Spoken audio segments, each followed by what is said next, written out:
2025년 마지막 예배 오신 여러분들을 주님의 이름으로 환영합니다. 한 해를 저희가 이제 돌아보면서요, 지금까지 배웠던 창세기의 내용도 함께 돌아보도록 하겠습니다. 주보 이렇게 보시면요, 말씀 노트 보이시나요? 말씀 노트 보시면 밑에 부분에 우리가 지금까지 해왔던 내용들이 기록이 되어 있습니다. 함께 보시면서 말씀을 한번 정리했으면 좋겠습니다. 가장 먼저 우리는 천지 창조에 대해서 배웠습니다. 하나님께서는요, 천지를 창조하셨는데 이 하나님의 천지 창조가 단순히 아무 의미 없이 만들어진 게 아니다라는 것을 배웠습니다. 하나님께서는 모든 만물을 창조하시고 그 만물의 주관자를 세우시고, 그리고 그 모든 만물의 주관자를 하나님 대신해서 통치할 대리 통치자를 세우셨습니다. 그리고 제7일 안식을 창조하심으로 하나님이 모든 천지 만물의 주관자됨을 모든 만물들이 깨닫고 기억하게 하셨습니다. 그렇게 하나님은 사람과 함께, 아담과 하와와 함께 에덴 동산에서 거닐고 살아갔었습니다. 하지만 사람은요, 뱀의 거짓말에 속아 스스로 하나님이 되고자 하나님께서 하신 약속의 말씀을 믿지 않게 되었습니다. 그 결과 그들은요, 교만과 불신으로 선악과를 따먹게 됩니다. 그들의 죄로 말미암아 죽음 앞에 그들이 마주하게 된 것이죠. 그러나 하나님은요, 이들을 죽음 앞에 내버려 두지 않으십니다. 가죽옷을 지어 입힘으로 이들이 살아날 수 있는 길을 이들 가운데에 허락해 주신 것이죠. 그렇게 이들은요, 에덴 동산을 바라보며 쫓겨난 삶을 살아갑니다. 하지만 이들에게 희망이 존재했었습니다. 창세기 3장 15절에 여자의 후손이 뱀의 후손의 머리를 밟는다라는 약속의 말씀을 주셨기 때문입니다. 결국 이들은요, 에덴 동산으로 회복할 것이라는 그 약속을 붙잡고 살아갑니다. 그렇게 태어난 첫 번째 아이가 가인이었습니다. 그러나 가인과 아벨이 드린 예배를 하나님은요, 가인의 예배를 기뻐 받지 않으시죠. 왜냐하면 삶의 예배가 무너져 있었기 때문입니다. 그 결과 하나님은요, 그의 예배를 받지 않고 가인은 자신의 동생인 아벨을 죽이게 됩니다. 최초의 살인이 일어나게 된 것이죠. 그럼에도 불구하고 하나님은 가인에게 표를 주어 살아날 수 있는 길을 허락해 줍니다. 하지만 가인의 불순종이라는 이 작은 타협으로 말미암아 그의 후손은요, 점점 불어나지만 결국 뱀의 후손이 확장되어지는 결과, 불순종이 가득 차는 결과를 맞이하게 됩니다. 그러면 여인의 후손은 어떻게 되었을까요? 아벨이 죽고 난 이후 하나님께서는 셋이라는 새로운 씨앗을 허락해 줍니다. 이런 말미암아 하나님께서는 또다시 셋이라는 자녀를 통하여 순종하는 여인의 후손이 다시 시작되었음을 우리로 보게 했습니다. 여러분, 제가 이 내용들을 표로 정리를 한번 해보았습니다. 여러분 앞에 있는 표를 한번 잘 보십시오. 천지 창조부터 셋가지의 내용을 이렇게 보시면요, 성경은요, 하나의 흐름을 이어가고 있습니다. 지금까지 우리는요, 단순히 성경 자체가 이 사건이었구나 라고 생각을 했겠지만, 이 성경의 흐름을 잘 보시면 세상을 창조하신 하나님의 섭리를 보여주고 인간이 왜 타락했는지를 보여줍니다. 그러면 그 타락한 인간이 살 수 있는 길이 무엇이냐? 예배를 드리는 것이라는 것을 보여주죠. 그리고 나서 그러면 하나님이 받으시는 예배가 무엇이냐는 겁니다. 삶이 동반되어지는 예배가 되어야 한다는 것이죠. 그리고 나타나는 것이 뭐냐? 그러면 불순종의 결과가 무엇이었을까? 이게 가인의 족보였다는 겁니다. 그리고 무너진 순종의 여인, 즉 여인의 후손을 통하여 주어지는 순종의 시작이 어떻게 되는지를 셋을 통하여 보았습니다. 그러면 이어지는 결과는 어떠한 내용이 등장해야 할까요? 지금 이 순서대로 가게 되면 그 다음에 등장해야 되는 내용은요, 순종의 결과가 어떠해야 하는지가 나타나야 합니다. 그런데요, 성경은요, 이 순종에 대한 결과가 나타나는 그 사건이 어떠어떠하다, 순종했더니 이런 복을 받았다라는 것이 아니라 아담의 족보라 불리는 노아의 족보를 우리에게 소개해 주고 있습니다.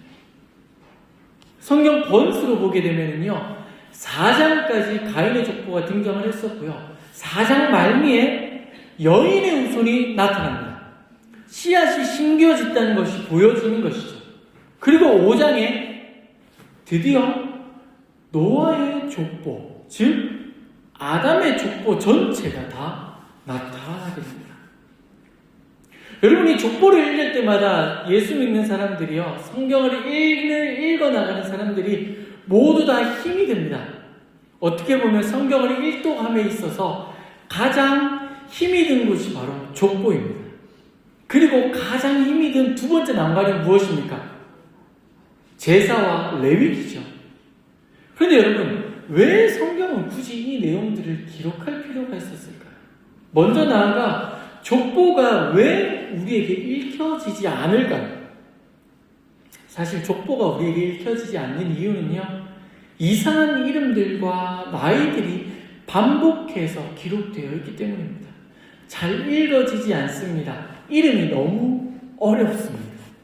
하지만 앞서 언급한 대로 하나님이 분명한 목적을 가지고 이 창세기의 내용들을 이끌어가고 계시다면 우리는 왜 순종의 결과에 나와야 될 이 자리에 노아의 족보가 등장했는지를 고민해 볼 필요가 있다는 것이죠. 여러분, 이 해답을 찾기 위해서요, 가인의 족보와 아담의 족보를 비교해 볼 필요가 있습니다. 제가 가인의 족보와 이 노아의 족보를요, 가져왔습니다. 혹시 이렇게 보이십니까? 네, 잘 안 보입니다. 원래는 나눠드리려 했는데 그것도 크게 이렇게 보이지 않을 것 같아가지고요, 제가 이렇게 만들어 왔는데 한번 보십시오. 앞에요, 제가 빨간색으로 체크를 해놓은 게 있습니다. 지금 보이는 것이 가인의 족보입니다. 옆으로 한번 넘겨볼까요?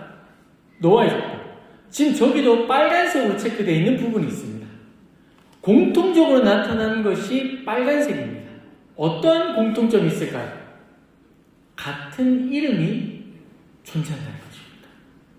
그러면 차이점이 있습니다. 파란색으로 체크되어 있습니다.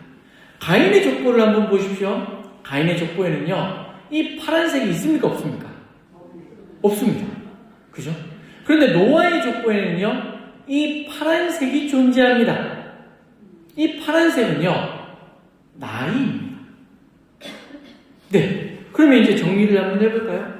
가인의 족보와 노아의 족보가 있는데 공통점이 무엇이라고요?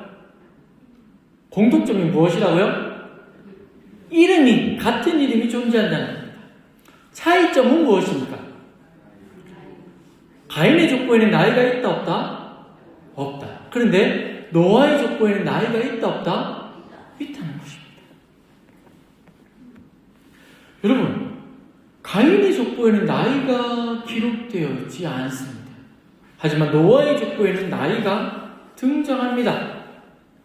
여러분, 단순해 보이지만요, 이 족보의 비밀을 풀어가는 열쇠가 바로 이 나이입니다. 여러분, 제가 이 비밀을요, 조금 더 쉽게 설명하기 위해서 우리나라에도 있는 제도 하나를 소개하도록 하겠습니다. 여러분, 주민등록 말소라는 제도 혹시 아십니까? 주민등록이 말소되었다라는 게 있습니다. 한 사람이 있습니다. 그런데 어느 날 그 사람이 사라져 버렸습니다.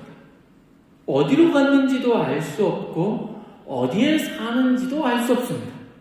가족에게 찾아가 물었습니다. 그런데 가족도 모릅니다. 자녀도 모릅니다. 시간이 흘러갑니다. 죽었는지 살았는지 어떤 병고를 당했는지 아니면 산에 들어가서 혼자 사는지 알 수 없게 되어버렸습니다. 찾는 사람도 없고 찾을 사람도 없고 찾아도 안 보입니다. 그때 우리는요, 주민등록을 말소합니다. 이 사람의 존재가 멈춰지는 것입니다. 그러면요, 이 사람에게 매겨지는 세금도 나갈까요? 안 나갈까요? 안 나갑니다. 왜요? 사람이 기록 자체가 멈춰졌기 때문입니다. 그런데요, 이후에 이 사람이 갑자기 나타났습니다. 확인이 되어졌습니다. 그러면 어떻게 해야 될까요? 그렇죠. 주민동사무소에 가서 말소된 주민등록을 다시 살려내면 됩니다. 그러면 대한민국 국민으로서의 모든 권한을 다시 누리게 됩니다. 여러분, 제가 이 이야기를 하는 이유가 있습니다. 우리는요, 6.25 전쟁을 경험했었습니다. 6.25 전쟁 때 피난을 오다가 가족끼리 헤어진 경우가 너무나 많았었습니다. 그런데 찾지 못하는 경우가 생겼습니다. 어디에 있는지 모르는 경우가 많아진 거죠. 그때에 나타났던 게 무엇이었을까요? 주민등록을 말소하고 기다리는 것이었습니다. 여러분, 이것을 기억하고 오늘 본문을 보십시다. 당시 가인이 살던 시대에 법이 있었을까요? 그러면 경찰이 있었을까요? 없었다는 것이죠. 그런데요, 나이가 기록되어 있다는 것은 무엇을 의미할까요? 여러분, 이 시대에 나이가 기록되어 있다는 것은요, 한 사람의 태어남과 죽음을 누군가는 보았다는 것을 의미합니다. 그죠? 누군가가 이 사람의 죽음을 보았기 때문에 나이를 기록할 수 있다는 것이죠. 언제 태어났는지를 알고 언제 죽었는지를 알아야 나이를 기록할 수 있습니다. 그런데 태어나기는 했는데 죽은 나이가 기록되어지지 않다는 것은 무엇을 의미할까요? 그 사람의 마지막을 확인할 방법이 있다 없다? 없다는 겁니다. 여러분, 그래서 지금 나이가 중요한 것입니다. 죄로 인해서 저주받은 땅을 살아갑니다. 법이 있는 시대가 아닙니다. 공권력이 있는 시대도 아닙니다. 힘이 있으면 가서 빼앗으면 곧 내 것이 되는 시대입니다. 여러분, 어떤 학자들은요, 이 시대의 평균 나이가 40 정도밖에 되지 않았다라고 말합니다. 왜요? 그만큼 전쟁이 능했고요, 힘이 있어서 뺏어오면 되기 때문입니다. 가인의 족보를 한번 떠올려 보십시오. 라멕이라는 사람이 했던 행동이 무엇입니까? 자신의 아내를, 여러 명의 아내를 삼았다는 겁니다. 이것은 무엇일까요? 기존에 있었던 아내를 빼앗아 왔다는 것이죠. 또요, 어린아이부터 노년에 이르는 사람까지 죽였다라고 기록을 합니다. 전쟁이 있었다는 것이죠. 혼돈의 시대였다는 것입니다.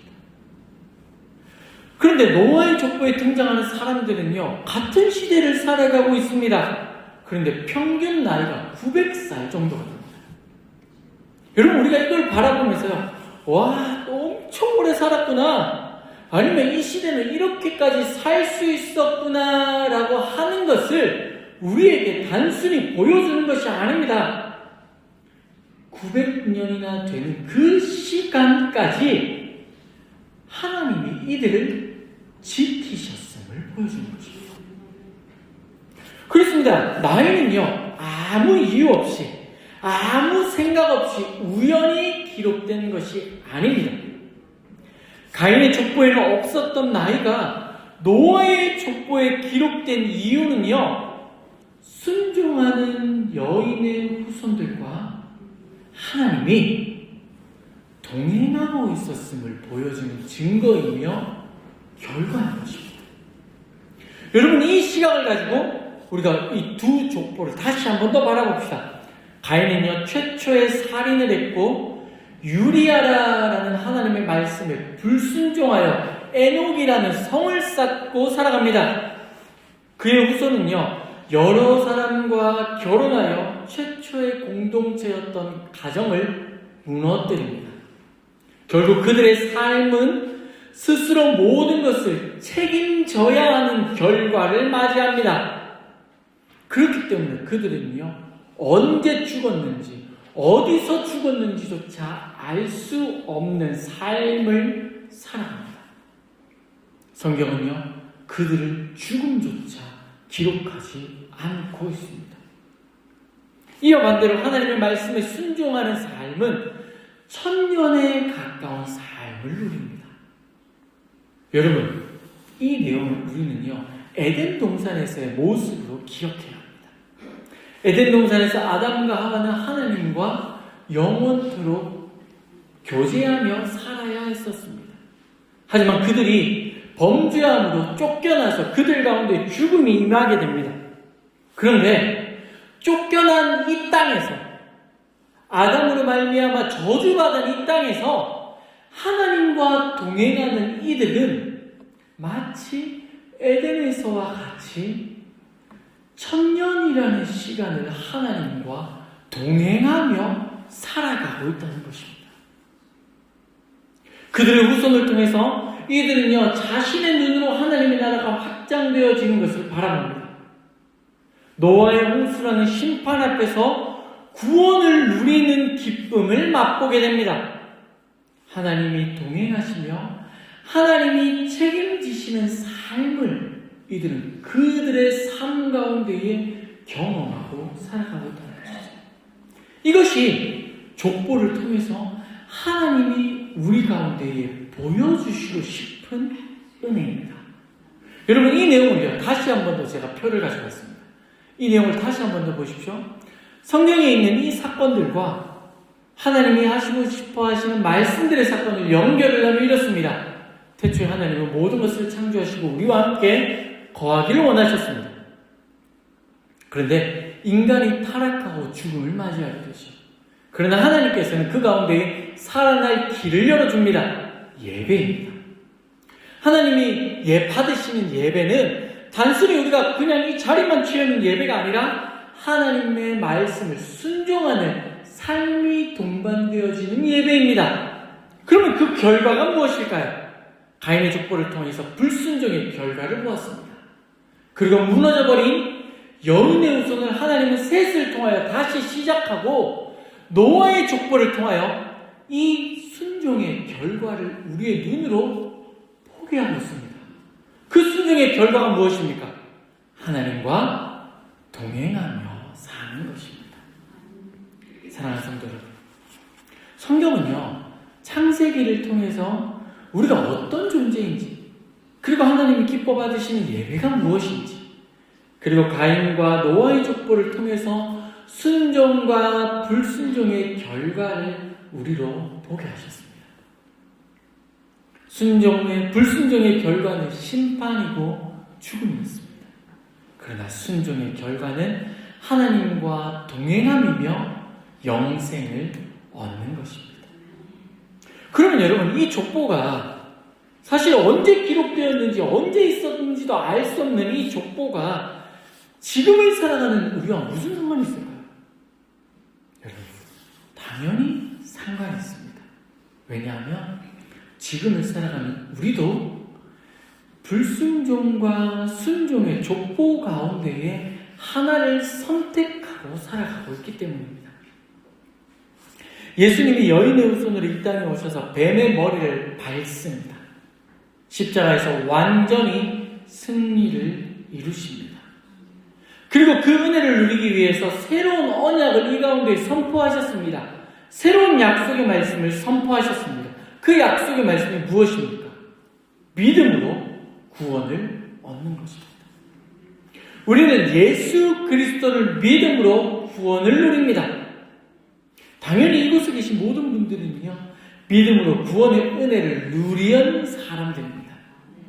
그렇게 우리는 이곳에서 예배할 수 있는 것이죠. 문제는요, 그 구원의 은혜, 그 약속의 말씀을 믿고 그 구원의 은혜를 누리고 더 나아가 하나님과 동행하며 살아가고 있음에도 불구하고 그 가치를 쉽게 생각하고 잊어버리고 세상의 습관을 쫓아서 불순종의 삶을 동경하고 살아가고자 하는 마음이 우리 가운데 있다는 것입니다.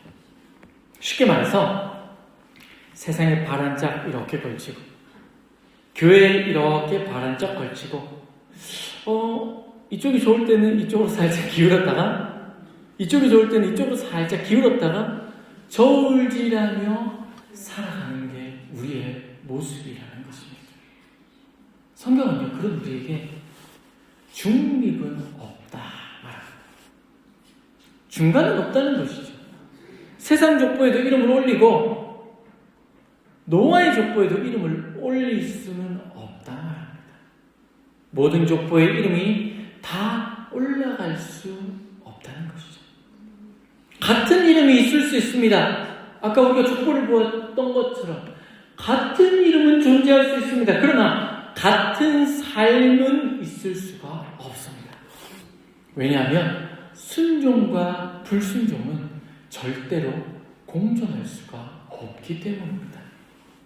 오늘 족보는 우리에게 분명하게 그것을 선포합니다. 불순종의 결과는 심판입니다. 순종의 결과는 하나님과 동행함이며 영생입니다. 이제 우리는요, 어디에 우리의 이름을 기록하고 있는지를 분명하게 확인해야 합니다. 내 이름이 어느 족보에 기록되어 있는지를 확인해야 한다는 것이죠. 여러분, 내 이름이 불순종의 족보에 올라가 있다면 우리는 속히 돌이키고 우리의 이름을 그 자리에서 지워야 합니다. 그러나 내 이름이 순종의 족보에 올라와 있다면 우리는 단순히 이름으로 만족하는 것이 아니라 순종의 삶을 살아가야 됩니다. 그 순종의 삶이 무엇입니까? 오늘 노아의 족보에 등장하는 나이라는 것이죠. 노아의 족보에 나이가 기록되어 있듯이 하나님과 동행하는 삶의 걸음을 우리는 이 노아의 족보에 기록해야 합니다. 물론 그 걸음이 여러분 쉽지 않습니다. 아담과 하와처럼 고난과 침묵의 시간을 보내야 할 수도 있습니다. 셋과 같이 모든 것을 다 내려놓고 시작해야 할 수도 있습니다. 하지만 분명한 것은요, 우리가 순종의 걸음을 시작하고 걸을 때 하나님은 반드시 우리와 동행해 주십니다.